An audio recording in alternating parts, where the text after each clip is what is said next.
안녕하세요. 이번 시간에는 오모 법칙에 대해서 알아봅시다. 자, 요 물이 내려오는 관을 한번 보세요. 여기 물이 뿜어져 나오는 물의 세기는 어떻게 결정이 됩니까? 딱 이 그림 보면 바로 생각이 떠오르죠. 무엇에 의해서 결정될까요? 네, 바로 물의 높이. 이 물의 높이 차에 의해서 수압이 결정이 됩니까? 즉 수압에 의해서 이 세기가 결정되는 거죠. 높이 차가 많이 나니까 수압에 의해서 결정이 되죠. 그리고 또 관의 굵기는 어떤가요? 관의 굵기가 있으면은 물이 세게 나오겠죠. 물이 세게 나옵니까? 간의 굵기에 의해서 결정되나요? 이 물은 수압과 간의 굵기에 의해서 결정된다는 거죠. 그러면 전류의 세기는 어떻게 결정될까? 자, 우리가 이번에 전류의 세계에 대해서 한번 알아봅시다.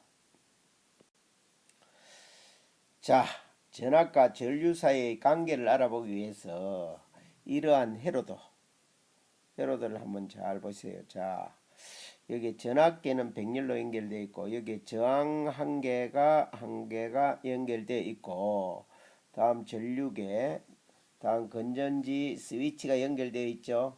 이렇게 연결되어 있을 때 물론 전압계도 연결하고 건전지를 이제 한 개가 설치되어 있는데 다음 건전지 두 개를 설치했을 때 하고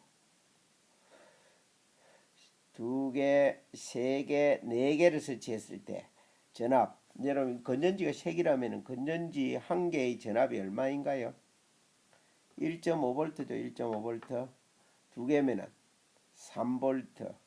세 개면은 4.5V겠죠. 4.5V고 그럼 4개면은 6V죠. 1.5V씩 증가하죠. 직렬로 연결하기 때문에 이렇게 연결할 때 전류 이제 우리가 실험을 해보면은 뭐 잘 알겠지만 이 실험값을 선생님이 알려주고 그래프 그 관계를 한번 알아봅시다. 자, 전압은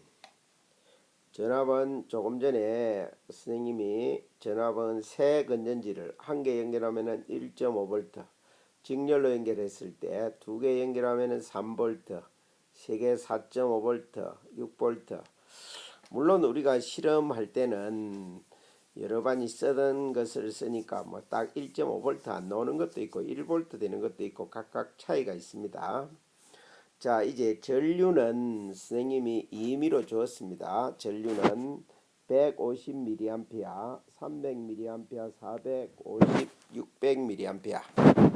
자, 측정값으로부터 가로축을 전압, 세로축을 전류로 하여 그래프를 그려보자고 했는데 자, 여기에서는 가로축과 세로축을 확정적으로 정해서 줬죠. 그렇지만 여러분들이 이게 그냥 그래프를 그려보자 하면 자, X축은 독립변인을 표시합니다. 독립변인. X축과 Y축을 잘 골라야 돼요. 그래서 독립적으로 건전지를 우리가 변화시킨 거죠. 건전지 한 개, 두 개, 세 개, 네 개 이 실험자가 변화시킨 거죠. 그러니까 이것을 X축에 전압을 쓰는 겁니다. 전압. 자, 그래프를 그리려면은 제일 처음 X축의 항목을 써야 되겠죠. 전압 이렇게 표시를 합니다. 그 다음은 전압의 단위도 표시해야 되겠죠. V 이렇게 표시를 하는 게 중요하고 다음 원점에 0V인 것을 표시해야 되겠죠. 그 다음에 이제 X축에 자 4개 있는 걸 표시할 수 있으니까 1.5 다음 3V 다음 4.5V 6V 이러면 간격이 똑같은 간격으로 주어진 거죠. 다음 이제 세로축을 한번 봅시다. 세로축 즉 Y축이죠. Y축은 종속 변인입니다. X축에 대해서 즉 독립 변인을 했는데 독립적으로 변하는 거 혹은 조작 변인이라고 합니다. 조작 변인은 우리가 조작해서 변화시킨 거죠. 자, 그러면 이제 y축 전류값은 y축인데 전류는 전류라 쓰고 다음은 단위를 표시해야 되겠죠. 밀리암페어. 자, 이 y축은 x축에 따라서 변한 거죠. 내가 값을 정해준 건 아니죠. 자, 그런데 여기 보니까 150, 다음 300, 450, 600 이렇게 표시하면 되겠죠. 그럼 똑같은 150 간격으로 되니까 맞다고 보여지고. 자, 그러면은 1.5V일 때 150, 3V일 때 300, 4.5V일 때 450, 6V일 때 600 해서 이것을 그래프를 연결해서 y축과 만나는 선까지 쭉 연장을 하면 이러한 그래프가 됩니까? 이러한 그래프가 되는데, 자, 이때 우리가 이 그래프를 그리는 목적이 관계를 알아보는 겁니다. 관계를 알아볼 때는 물론 이 관계가 나타나는 끝근선 그래프로 그려야 되는 것은 말할 필요도 없고, 혹시 이 값이 어떤 오차에 의해서 이 값이 여기에 한 게 없고 여기에 있다고 칩시다. 그럼 이때 그래프를 요렇게 그리면 안 되고, 요렇게 그리면 안 되고, 요거는 오차 처리를 하고 관계가 드러나는 그래프를 요렇게 그립니다. 자, 여기에서 정확하게 이 모양의 그래프죠. 자, 이렇게 그래프를 그렸는데 전압이 커짐에 따라 전압이 1.5, 3V, 4.5, 6V 커짐에 따라 전류의 세기는 어떻게 되는가? 어떻게 됩니까? 그냥 전류의 세기가 증가한다 이렇게나 표기하면 안 되고, 이 그래프를 볼 때 어떤 관계가 있는가요? y축은 즉 전류는 전압에 어떤 관계가 있습니까? 비례하죠. 즉 전류의 세기는 전압에 비례해서 증가한다는 사실입니다. 전류의 세기는 전압에 비례해서 증가한다 이렇게 볼 수가 있고, 전압과 전류는 어떤 관계가 있는가? 이제 이 비례한다는 걸 나타내야 되겠죠.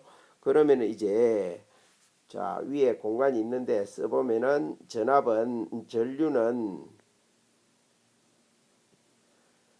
전류는 비례한다. 비례한다는 기호를 이렇게 씁니까? 비례한다. 전압에 비례한다.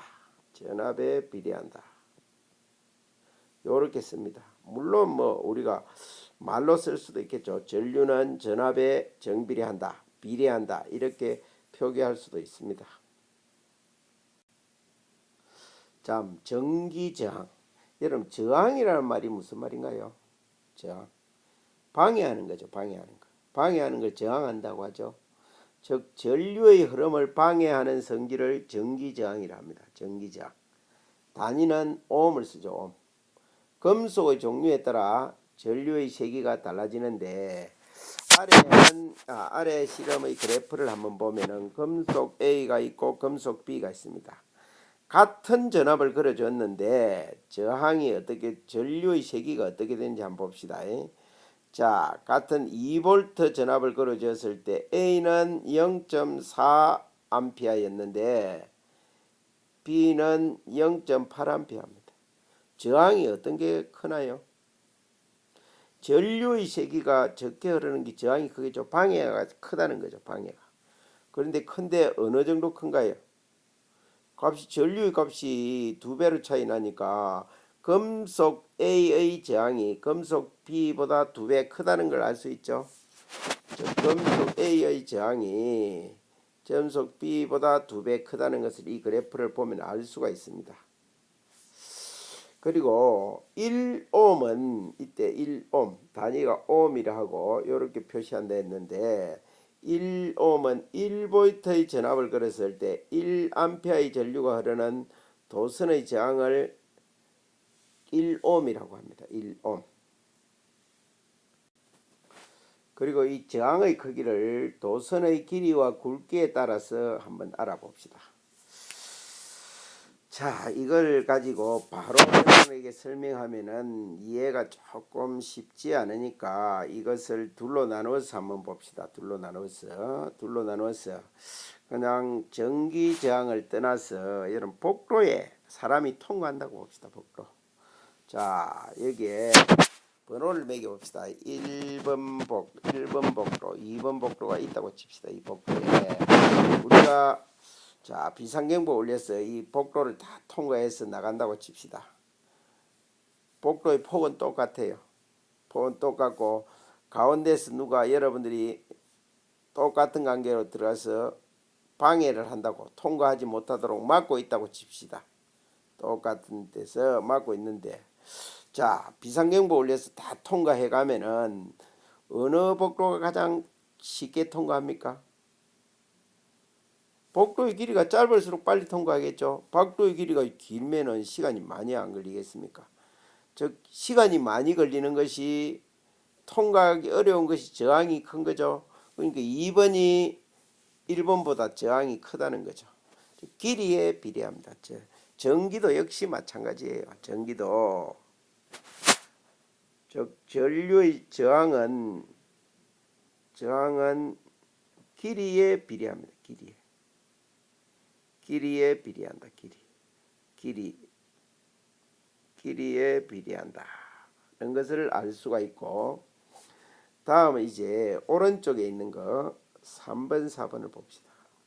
3번, 4번 이제 아까 복도에 선생님이 비유를 했는데 복도의 폭이 3번보다 4번이 훨씬 더 폭이 넓죠. 그러면 사람이 여러 명이 동시에 통과하려면 어느 복도가 통과하기 쉽나요? 넓을수록 통과하기 쉽죠. 4번이 쉽게 통과합니다. 3번은 통과하기 어렵죠. 즉 저항은 요것을 단면적으로 나타내면은 요거 단면적이라고 보면은 단면적은 S로 나타냅니다. 저항은 단면적이 클수록 저항이 적죠. 단면적에 반비례합니다. 비례한다는 기호를 가지고 나타냅니다. 단면적.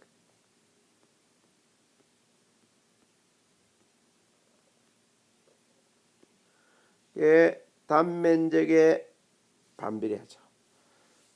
즉 저항은 길이에 비례하고 단면적에는 반비례한다는 것을 알 수가 있었습니다. 자, 저항의 크기에 따라서 몇 가지 나누어 볼 수 있는데 자, 도체는 저항이 작습니다. 그래서 전류가 잘 통하는 물질이죠. 예를 들면 구리 같은 거죠. 도체죠. 전류가 잘 통하죠. 부도체, 저항이 커서 전류가 잘 통하지 않는 물질 어떤 게 있습니까? 플라스틱, 나무, 종이, 고무 이런 것은 전류가 잘 안 통하죠. 이런 것을 부도체 혹은 전련체라고 합니다. 전류를 못하게 끊어주는 거죠. 다음은 초전도체. 저항이 0인 물질이죠. 그럼 전류가 아주 잘 흐르겠죠. 자, 지금 전 세계가 고온 초전도체를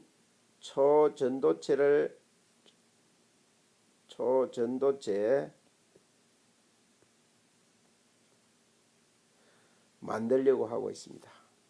고온 초전도체, 여기에서 고온은 원래 저항이 0인 물질은 마이너스 273도에서 저항이 0입니다. 그래서 여기에서 고온은 우리가 생활하는 실온이라고 생각하면 돼요. 이런 온도에서 저항이 0인 물질을 찾아내면 아마 돈을 벌어도 돈에 깔리 죽을 만큼 벌지 않을까 이런 생각이 드는데 지금 전기는 저장하기가 어렵죠. 100% 저장이 안 됩니다.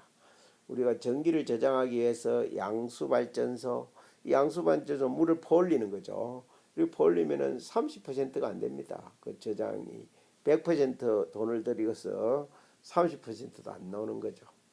그리고 여러분들 요즘에 이제 디지털 배터리에 저장을 하는 것도 효율이 그렇게 높지는 않습니다. 그런데 이 고온 초전도체가 만들어지면은 전류를 그대로 전기를 저장할 수 있는 거죠. 계속 이동시키면서.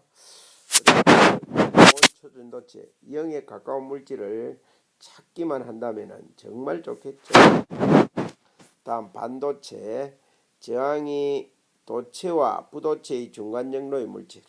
우리나라가 지금 제일 돈을 잘 벌고 있는 게 반도체를 이용해서 돈을 잘 벌고 있죠. 자, 이런 것들이 저항의 크기에 따라서 이렇게 분류가 되는 겁니다. 저항과 전류의 관계를 한번 알아보면은 도선에 흐르는 전류의 세기는 전기 저항이 클수록 작습니다. 어떻게 작느냐? 전류의 세기는 저항에 반비례한다는 거죠. 반비례하는 그래프 이렇게 되는 거 알고 이미 여러분들 알고 있죠? 수학에서 배웠으리라 생각이 됩니다. 저항 반비례하는 그래프 X축과 Y축이 반비례하는 그래프는 이런 모양이 되죠. 자, 오음의 법칙. 자, 앞에서 전류와 전압의 관계를 공부했죠. 저항의 관계하고 이제 연결해서 보면은 이것을 오음의 법칙의 이 식이 오음의 법칙입니다. 즉 전류의 세기는 전류는 I로 나타냅니다. 전류의 세기는 전압에 비례하고 저항에 반비례한다. 즉 이것을 식으로 나타내면은 전류의 세기는 저항분의 전압, 즉 I는 R분의 V, 이것은 V는 IR, V는 IR. 자, 여러분 V는 IR 이 식을 외워둬야 되죠. 외워둬야 되고, 자 여기에서 이제 요 식으로도 바꿀 수도 있고, 또 I와 R은 자리를 바꿔 쓸 수도 있겠죠. R은 I분의 V 이렇게 쓸 수도 있죠. 이미 알고 있으리라 생각이 됩니다. 그리고 여러분들은 이 V는 IR 혹은 I는 R분의 V 혹은 R은 I분의 V 세 가지 식 중에 하나는 반드시 외워둬야 되겠죠. V는 IR을 외워서 필요에 따라서 이렇게 변화시키기도 하고, 혹은 R은 I분의 V로 변화시켜서 풀면 되겠습니다. 이 식은 꼭 외워두기 바랍니다. 자, 그러면 이제 확인하기 봅시다. 회로에 흐르는 전류의 세기는 무엇이 비례합니까? 네, 잘 알고 있죠. 전압에 비례합니다. 전압에 비례하고 무엇이 반비례합니까? 저항에 반비례하죠. 저항에 반비례한다. 저항은 우리가 그 기호로 나타낼 때는 R로 표시하고 단위는 오음이라고 나타내죠.